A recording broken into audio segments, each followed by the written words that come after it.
চাঁদা দাবি করে বৈষম্য বিরোধীদের নেতা বললেন ইউএনওডিসিকে সামলাতে হচ্ছে। নতুন দলের জন্য এটা ভাবমূর্তি সংকটের একটা বার্তা। অনেক বার্তাই নেতিবাচক বার্তা ধীরে ধীরে কিন্তু জমা হচ্ছে। এগুলো নতুন দলের চলার পথে অত্যন্ত বিপজ্জনক।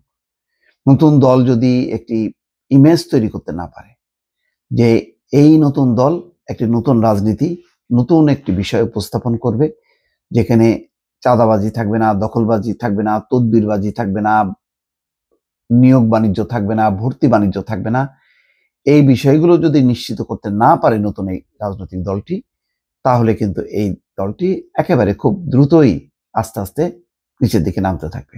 এরকম অনেক সম্ভাবনা নিয়ে অনেক রাজনৈতিক দল কিন্তু বাংলাদেশে এসছে বা আত্মপ্রকাশ করেছে, কিন্তু খুব দ্রুতই কিন্তু তারা একেবারে খাদের তীরে নেমে গেছে বা খাদের গভীরে চলে গেছে।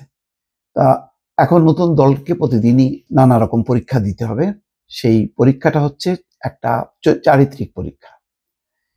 সেই চরিত্রের পরীক্ষায় এখানে রংপুরের যে ঘটনা, সেটা নিঃসন্দেহে এটা মাইনাস পয়েন্ট। খবরটা হলো এরকম, আপনি তো দেখছেন বিষয়টি কোথায় গেছে। ইউএনওডিসিকে সামলাতে হচ্ছে। যদি মনে হয় কিছু কমাবেন, তাহলে ভাইয়ের সঙ্গে কথা বলেন। আমি চাই না আপনাদের কোনো সমস্যা হোক। জানেন তো সংগঠন চালাতে হলে কি কি করতে হয়। এই কথোপকথন ফেসবুকে ছড়িয়ে পড়া একটি ভিডিওর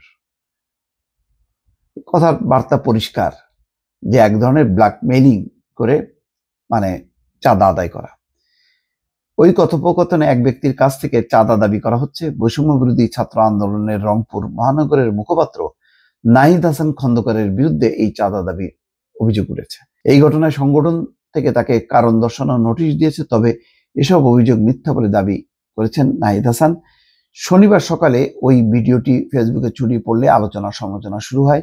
2 মিনিট 41 সেকেন্ডের ভিডিও ক্লিপে নাহিদকে দেখা যায়, ভিডিওতে অপর পাশে থাকা ব্যক্তিকে দেখা যায়নি।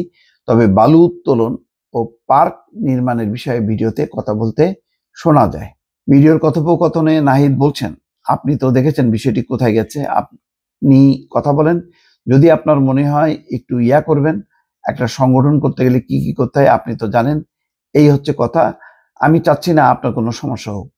যদি আপনার দিক থেকে মনে হয় কোনো সমস্যা হচ্ছে, তাহলে আপনি ভাইয়ের সাথে কথা বলেন, অর্থাৎ পার্ক কর্তৃপক্ষ। আপনাদের গলায় পাড়া দিয়ে আমি কিছু করতে পারবো না। এই সময় নাহিদকে উদ্দেশ্য করে ওই ব্যক্তি বলেন, তুমি যদি বলো সেখানে বালু ব্যবসা হচ্ছে, তাহলে সেটা বন্ধ করে দেই।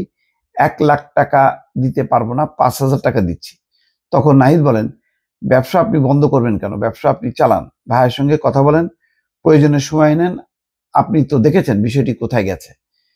ইউএনওডিসিকে সামলাতে হচ্ছে। যদি মনে হয় কিছু কমাবেন, তাহলে ভাইয়ের সঙ্গে কথা বলেন। আমি চাই না আপনাদের কোনো সমস্যা হোক। জানেন তো সংগঠন চালাতে হলে কি কি করতে হয়। যাক, বৈষম্য বিরোধী ছাত্র আন্দোলনের রংপুরের কয়েকজন নেতা ও স্থানীয় একাধিক সূত্রে জানা গেছে, ভিডিও ওই কথোপকথনের ঘটনা 1 সপ্তাহ আগের। রংপুর নগরের হাজিরহাট এলাকায় একটি ইকো পার্কের নামে অবৈধভাবে বালু তোলাকে কেন্দ্র করে এই ঘটনা ঘটে।